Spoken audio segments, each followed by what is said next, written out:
Welcome back to the Soft and Wealthy podcast, where we talk about everything from entrepreneurship, self-development, and everything in between. Today, we have a uber special guest, and this might be our first two-part series of the season. We have someone who really needs no introduction, but just to keep formalities, we're going to do it anyway. Miss Ciera Frazier, better known as Credit Lady C or Big C. She stands for a beacon of entrepreneurial success and inspiration for Black women. Rising from a background of poverty and life-altering loss at the age of 13, Ciera's journey is marked by resilience and unwavering ambition. These early-stage adversities did not deter, but instead fueled her determination to forge a better life for herself and her family. Today, Ciera Frazier Enterprise, her coaching business and company, is a combination of her rich experience and passion for mentorship. It stands for a testament and commitment to guiding women, particularly Black women, towards achieving six-figure success in their own business.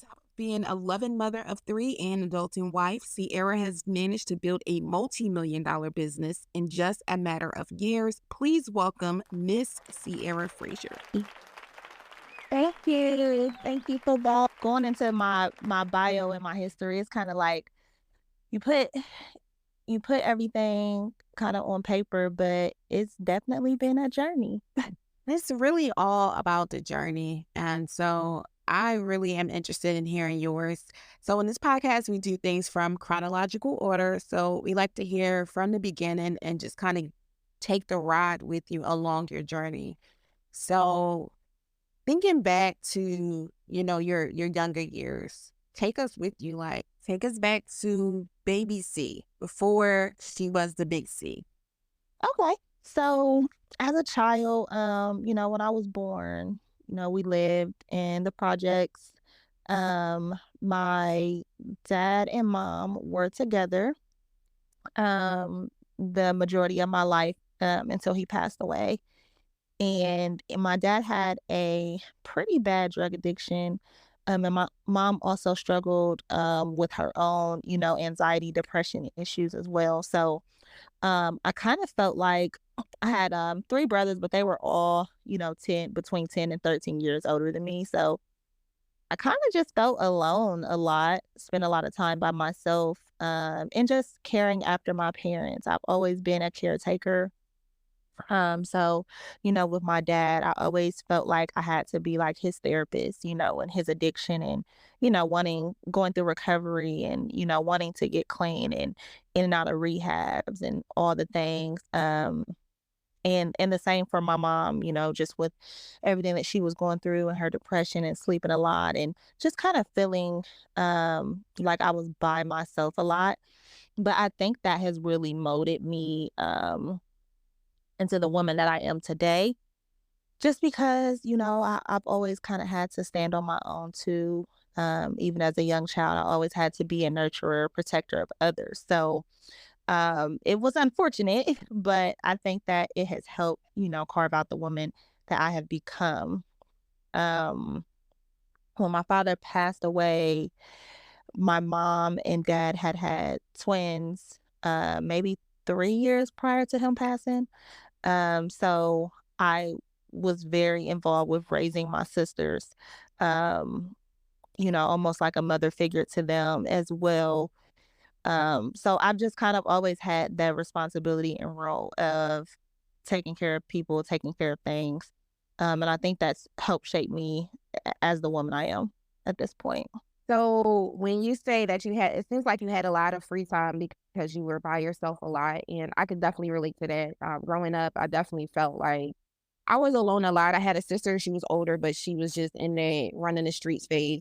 My mom was working a lot, and my younger brother is 5 years younger than me. So I definitely had a lot of isolation time and time to myself. So what are the things that you did during those times outside of the caring for your younger sisters that kind of like you can see like it was seeds that led to your decisions today? Like for me, I used to write novels and like record myself as if I was doing like a mini podcast. Even back then, used to record myself. You remember the cassette tapes? Uh-huh. The cassette tapes that you put into the radio and you press.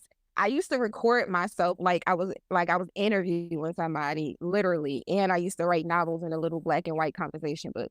So I knew that I was destined to do something in regards to media or communications or something. Can you think about anything from back then that you used to do that would lead you to the direction you are today? Absolutely. I would say the same. I used to write poems, and I would also write like lyrics, like songs, and just like really kind of get my feelings out through writing. I absolutely loved music. That was always like an outlet for me as well. And then I always just dreamed like I was a visionary. My grandma used to take me to church. She would take me to like stage plays and things like that. I had an aunt who liked to travel. She would take me on vacation once a year. So I had like key women in my life that would help also pour into me, that helped me become the woman I am today. They used to have back in the day, which they don't do this anymore, and I feel like they should, but take your child to work day.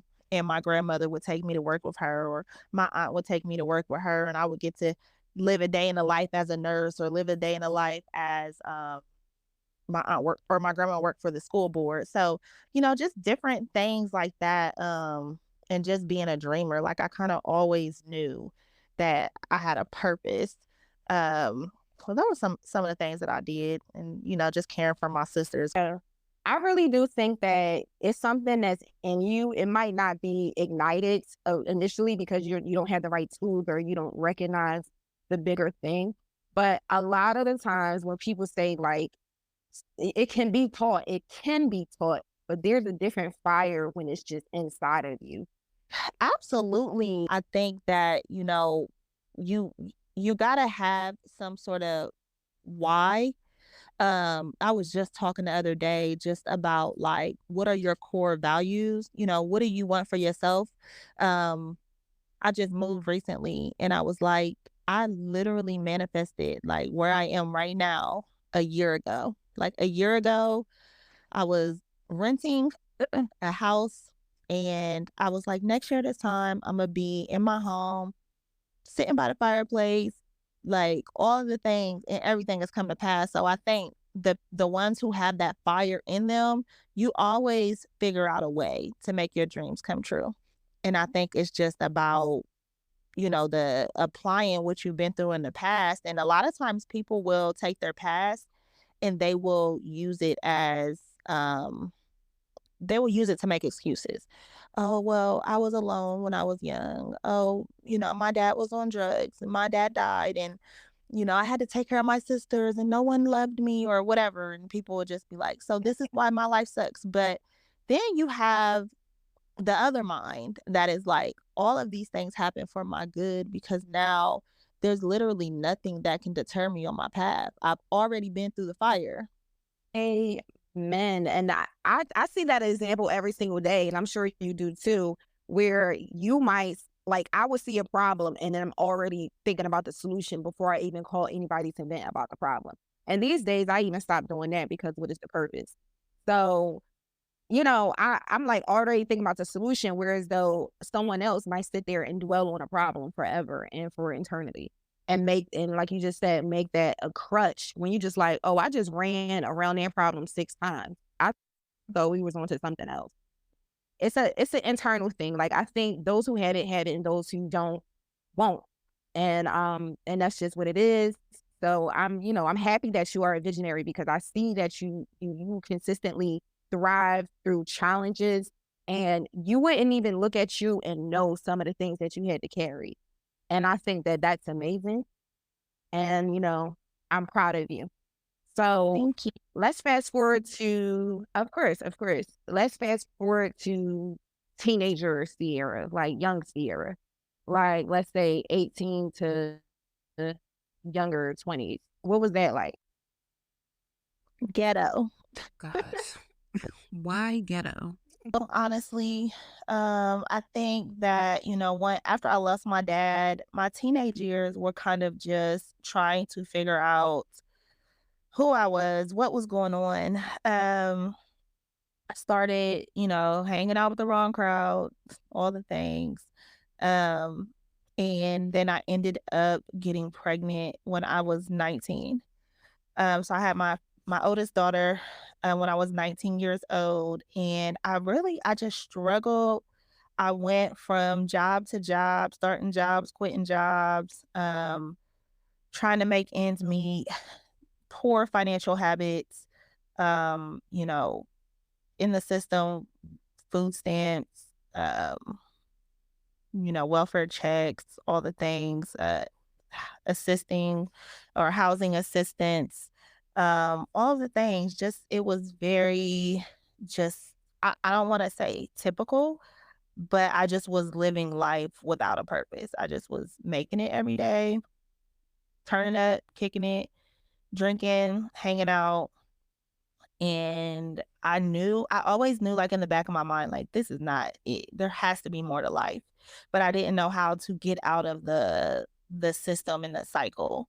Um, but when I had my daughter, it did wake me up a little bit. I was able to hold a job down. I started to be a little more stable, a little more responsible. I started to want more for myself. And then when I got pregnant with my second child, I was 22 when I got pregnant with my second daughter. That's when I was like, okay, like we got to get out of these apartments. Like we have to it's time to elevate. It's time to go to the next level. I want to buy a house. Like I just started wanting more. I didn't want to just be the girl in the hood with a bunch of kids, and not really give them more than what I had. Yeah, yeah. I had my baby later in life, but I don't know. Some parts of me wish that I would have started earlier and had more than one. Because now I'm looking at my timeline like I don't even think I would want to do this again. But I definitely can relate to having the baby. Having a baby definitely anchors you, and it makes you like, okay, we it's no more playing games. It's time to get serious, and it's not about me anymore. So when you were having those thoughts, did you like to get to the place that you wanted to be? Was there any type of like people that you were now surrounding yourself with, or were you around the same people, but your mindset was just different? I would say, I would say it was just me. I don't necessarily feel like my environment changed, or my circle changed. I think I started to change. And I just wanted more. And I would just I really just started to apply it. I don't know, maybe it was God that was just kinda guiding my steps. But I just knew I wanted more. I don't know what in me was like, I wanna buy a house, you know? I knew I didn't wanna continue living where we were living at, though. I knew that for sure. So, just being able to, kinda push myself for greater, and once I decided like I wanted to buy a house, that is when I learned about credit, right? So this is how we kind of not necessarily get into my first business, but it was a switch for me. Like, oh, my credit is bad. I can't buy a house. Just thinking that I can go out here and do whatever I want and not really knowing what I was doing. So that is how I fell in love with credit. And, the process of repairing it and removing negative things and adding positive things and watching your score go up and all those things, um, that kind of shifted me. I started listening to YouTube videos and, I had a mentor that was teaching me credit, and it kind of just grew and evolved from there. Um, but yeah, I think everyone around me was the same. I just started to change. And as I changed, I removed myself and I got surrounded with new people. So I guess, I would say maybe that's what it was. Environments are so important, but we can't use the environment as also a crutch because ultimately, if you want the change, it's up to you to create the change. By the grace of God, I had some people fall off, but I actually got to keep a lot of the people that were around me because as I elevated, they elevated also. So sometimes when you are a leader, people will just naturally follow you. And I think that Of course, you have people that you need to cut off and let go and things like that. I completely understand that. But sometimes if you have a good friend group or a good support team, um, you guys can all come together and elevate together also. Oh yeah. Oh yeah. So we're going to get into that part of it, like, forming your tribe and everything. But and when did you become a wife during this time frame? Yeah, so I became a wife in 2013. I purchased my house. I'm sorry, I became a wife in 2010. Lord Jesus. I purchased the house in 2013. So yes, we were already married when we purchased the home. And what we was we repaired my credit and purchased the house in my name because his credit still wasn't where it needed to be yet. But we did purchase it together. Uh, um, but when we got married in 2010, the first year of and that was another thing too, like, all of my kids are by my husband and we were together when we had our first kid and then when I got pregnant again, I was like, okay, during the time that my oldest daughter was young, I'm like, okay, what are we doing? Like, I don't just want to be, shacking up or, whatever. Like, you have to make me your wife. And I think that's another thing, just like knowing who you are and like loving yourself. If you desire to be married, um, you don't just sit in a relationship forever, right? And allow a person to just keep you there. So we ended up getting married when I was forming a child. So I think that was another piece of that, just knowing who you are and taking action and just manifesting for what you want and being able to achieve that. So but yeah, we did get married before we purchased our home. Um and marriage in itself is has been marriage and just being a mom, of course. But those two tasks are super hard. It's super demanding. Our first year of marriage, both of us went through traumatic situations where we almost lost our lives separately. But just having that foundation and the love and all of the things kind of kept us through. And during that first year of marriage, we actually got saved and found God. So that foundation alone, just having, Jesus Christ was a big, big piece. After I had Nevaeh and I had eclampsia turned into press syndromes and I started having seizures and I almost died and all the hospital stays and all the medication, the doctor's visits and things like that. I didn't have anything to turn to but God. Like I was dying. And that's kind of how that transition happened for us. Yeah, I remember you mentioning that in the past. If you able to go into a little bit about that specific story. Absolutely. Yeah, so I was 23 years old. I was pregnant and everything was really fine. I felt like the whole pregnancy, I was like, my stomach is kind of small. And I kept telling the doctors, and they were like, "Oh, you're fine. You're just, you're young and, blah, blah, blah, the way that they kind of blow you off." And then maybe a few weeks before I was set to deliver, it was actually 2 weeks before I was set to deliver. I go to the doctor and I'm like, I just feel like something's wrong. So they give me a special ultrasound and they find out that the fluid is low in my sac that the baby was in. So they're like, we're gonna induce you, but we're gonna induce you like next week. Maybe it was Thursday. They're like, we'll induce you on Monday or Tuesday or whatever. So I'm like, okay, cool. So I go home and on the day that, I'm getting induced, I go to the hospital and I have my baby. Everything is fine. Um, they send me home and I started having like severe headaches, like really, really bad headaches. Um, and I didn't know why. So I was just like eating Tylenol all day, every day, and the headache would not go away. So my daughter was 7 days old, and it was the day my husband had to go back to work. So he goes, he leaves for work at like 6 in the morning. The baby wakes up crying. I have a bad headache. I make her a bottle and I start feeding her.